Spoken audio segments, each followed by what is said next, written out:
Welcome to English in a Minute. In the US, pennies are the smallest unit of money. Penny pincher. This cannot be what this expression means. Whoa! The music store just got a new shipment of bass guitars. I hope the one I want is on sale. Jonathan, don't be such a penny pincher. If you see the one you want, go ahead and buy it, whether it's on sale or not.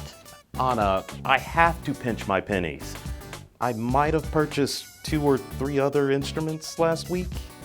To be a penny pincher, or to pinch pennies, means to be very careful with one's money, even small amounts. Jonathan does not want to buy a new bass at full price. He might not have much money left after buying that trumpet, keyboard, and accordion.